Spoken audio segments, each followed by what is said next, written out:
So ಬೆಳಿಗ್ಗೆ 3 ಬತ್ತಿ ಪಟ್ಟ ಹಚ್ಕೊಂಡೆ ನಾನು ಈ ಬ್ಲಾಗ್ ಶುರು ಮಾಡಿದ್ನಿ. ಅಂದ್ರೆ ಬಿಸಿ ಆಗತ್ತಿತ್ತು, ನಾ ಹುಡ್ಕತ್ತಿದ್ನಿ ಬಿಸ್ಕಿಟ್ ಆದ EARLEG ಬಿಸ್ಕಿಟ್. ಏನಂದೆ? ಈ ಬಿಸ್ಕಿಟ್ ತೊಗೊಂಡ್ರಿ, ಈ ಬಿಸ್ಕಿಟ್ ತೊಗೊಂಡೀಗ ಚಹಾ ಹಾಕ್ಕೋಬೇಕು. ಚಹಾ ಹಾಕ್ಕೊಂಡು ಸಿಕ್ಕಂದ್ರಿ. ಸೊ ಪಟ ಕಪ್ಪಿಗೆ ಚಹಾ ಹಾಕ್ಕೊಂಡು ಪದ್ಧತಿ ಸೇರಿ ಒಂದು ಕಡೆ ಕುಂತ ಬಿಸ್ಕಿಟ್ ಇಟ್ಕೊಂಡು ತಿನ್ನಾತೀನಿ.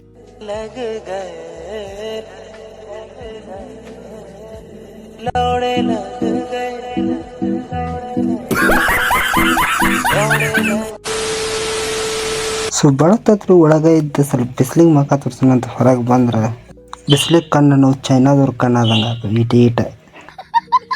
ಸೊ ಬೆರಲ್ದಾಗ ಬಂದು ನೋಡಿದ್ರೆ ನೀರು ಕಮ್ಮಿ ಇತ್ತು, ಅದಕ್ಕೆ ಚರಗಿಲ್ಲ ಅದನ್ನು ತುಂಬ್ಸಾಕಿತ್ತು. ಸೊ ನನ್ನ ಈ ಟ್ಯಾಲೆಂಟ್ ನೋಡಿ ಯಾರ ದಂಗ ಅಂತ ನಾ ಸೀದ ಮನೆ ಒಳಗೆ ಹೋಗಿ ನಿನ್ನಿದು ವಿಡಿಯೋ ಇನ್ನೂ ಎಡಿಟ್ ಆಗಿದ್ರೆ ಅದಕ್ಕೆ ನಾ ಈಗ ವಿಡಿಯೋ ಎಡಿಟ್ ಮಾಡಿ ಸಿಗ್ತಾನಂತ ಬರ್ರಿ. 80,000 impressions later. ಎಡಿಟ್ ಆದ್ರಿ, ಇನ್ನ ಸ್ವಲ್ಪ ಹೊರಗೆ ಹೋಗ್ಬೇಕು, ಹಂಗಾಗಿ ನಿಮ್ಗೆ ಸ್ವಲ್ಪ ರೆಡಿಯಾಗಿ ಸಿಗ್ತಾನೆ ಬರ್ರಿ. ಸೊ ಫ್ರೆಶ್ ಅಪ್ ಆಗಿ ಟಿವಿ ನೋಡ್ಕೊಂತ ಮಸ್ತ್ ಪಲಾವನ್ನ ಮಾಡಿದ್ರು. ಪಲಾವನ್ನ ತಿಂದು ಇನ್ನೇನು ನಾವು ಕಾಲೇಜ್ ಕಡೆ ಹೋಗ್ಬೇಕ್ರಿ, ನಿಮ್ಗೆ ಸೀದಾ ಕಾಲೇಜ್ ಕಡೆ ಹೋಗಿ ಸಿಗ್ತಾನೆ ಬರ್ರಿ. ಕಾಲೇಜ್ ಕಡೆ ಹೋಗ್ದೇರಿ, ಅಲ್ಲಿ ವಿಡಿಯೋ ಮಾಡೋದು ನೆನಪಾಗಿಲ್ಲ ನನಗೆ. ಸ್ವಲ್ಪ ಮುಂದೆ ಬಂದು ನೆನಪಾತ, ಮತ್ತೇನು ಮಾಡಕ್ ಬರಲ್ಲ ಅಂತ ಸೀದಾ ಮನೆ ಕಡೆ ಬಂದೆ. ಸೊ ಭಾಳ ದಿನ ಆಗಿತ್ರಿ ಈ ಕಡೆ ಬಂದ. ಇಲ್ಲಿ ನಮ್ಮ ಅಕ್ಕನ ಮಗಳು ನೋಡಾಕಂತ ಬಂದ ನೋಡ್ರಿ ಈಗ. ಸೊ ಇಲ್ಲಿ ನೋಡಿದ್ರ ಮನ್ಯಾಗಿರೋ ನಾಯಿ ನನ್ನ ಹೆಂಗ್ ನೋಡತೈತಿ ನೋಡ್ರಿ.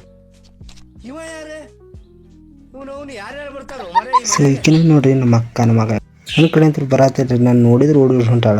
ಮನ್ಯಾಗಿದ್ದ ಅಕ್ಕನ ಮಗಳಿಗೆ ನಾವು ಇಷ್ಟ ಆಗತ್ತೆ, ಇನ್ನು ಬೇರೆ ಹುಡುಗಿಯರು ಇಷ್ಟ ಆಗ್ತಾನ್ರಿ. ಸೊ ಆಕಿಂತ ನಾಯಿ ಜೊತೆ ಆಟ ಆಡ್ಲತ್ತಿಲ್ರಿ, ನನಗೇನು ಕೆಲಸ ಇಲ್ಲ. ನಾ ಇಲ್ಲಿ ನಮ್ಮ ಇನ್ನೊಬ್ಬಕ್ಕೆ ಅಕ್ಕ ಫೋನಿಗೆ ಬಂದೆ. ಸೊ ಇದು ಹುಡುಗಿನ ಸಣ್ಣದೈತಿ, ಅದಕ್ಕೆ ಮಕ್ಕ ತೋರ್ಸಕ್ಕಿಲ್ಲ. ಸೊ ಅವನ ಜೊತೆ ಸ್ವಲ್ಪ ಆಟ ಆಡ್ಕೊಂತ ಹಂಗೆ ಸೀರಿಯಲ್ ನೋಡ್ಕೊಂಡು ಒಂದು ಉಂಡೆ ತೊಗೊಂಡು ಉಂಡೆ ತಿನ್ಕೊಂತ ನಮ್ಮ ಮನೆ ಕಡೆ ಬನ್ನಿ. Love is life but lover is not wife. ಏನು ಲೈನ್ಸ್ ರೀ ಅಣ್ಣನವ, ಇಲ್ಲಿ ಟಚ್ ಆದವು. ಇವನ್ನ ನೋಡ್ರಿ ಆ ಮಹಾಪುರುಷ ಲೈನ್ಸ್ ಬರ್ಸ್ತಾವ. ಎರಡು ಗಾಲಿಗೆ ಏರ್ ಹಾಕ್ಕೊಂಡು ನಾವು ಹೊಂಟೇವಿ ರೀ ಇವನು ಬ್ಯಾಂಕ್ ಕಡೆ. ಸೊ ಗಾಳಿಗೆ ಮಕ ಅನ್ನೋದು ಬಾಳೆಹಣ್ಣು ಆಗಿಬಿಟ್ಟೈತ್ರಿ. ಸೊ ನಾವು ಬಂದೀವಿ STM ಕಡೆ, ಯಾಕಂದ್ರೆ ನಮ್ಮ ಬ್ಯಾಂಕ್ ಇರೋದು STM ಒಳಗೆ. ನೋಡಿ ಗಾಡಿ ಪಾರ್ಕಿಂಗ್ ಅಂತ ಮಾಡಿದ್ರಿ. ಇನ್ನೇನು ಬ್ಯಾಂಕ್ ಒಳಗೆ ಕೆಲಸ ಮುಗಿಸ್ಕೋಬೇಕು. ಸೊ ಬ್ಯಾಂಕ್ ಒಳಗೆ ಕೆಲಸ ಮುಗಿಸ್ಕೊಂಡ ನಿಮಗೆ ಸಿಗ್ತಾರಂತ ಬರ್ರಿ. 80,000 impressions later. ಸೊ ಬ್ಯಾಂಕಿಗೆ ಬಂದಿನಲ್ರಿ, ಅಲ್ಲಿ ಫೋನ್ ಸ್ವಿಚ್ ಆಫ್ ಆಗಿಬಿಟ್ಟತ್ತು, ಹಾಗಾಗಿ ವಿಡಿಯೋ ಮಾಡೋಕ್ಕಾಗಿಲ್ಲ. ಸೊ ಈಗ ನೈಟ್ ಟೈಮ್ ಆಗೈತ್ರಿ, ನಿದ್ದೆ ಮಕ್ಕಳು ಬರತ್ತೆ. ಸೊ ಈ ವಿಡಿಯೋ ಇಷ್ಟ ಆದರೆ ಲೈಕ್ ಮಾಡಿ, ಚಾನಲ್ ಸಬ್ಸ್ಕ್ರೈಬ್ ಮಾಡಿ. ಮತ್ತೆ ಸಿಗ್ತಾರೆ ನೀವು ಮುಂದೆ ನೋಡಿದಾಗ. ಟಾಟಾ, ಬಾಯ್ ಬಾಯ್.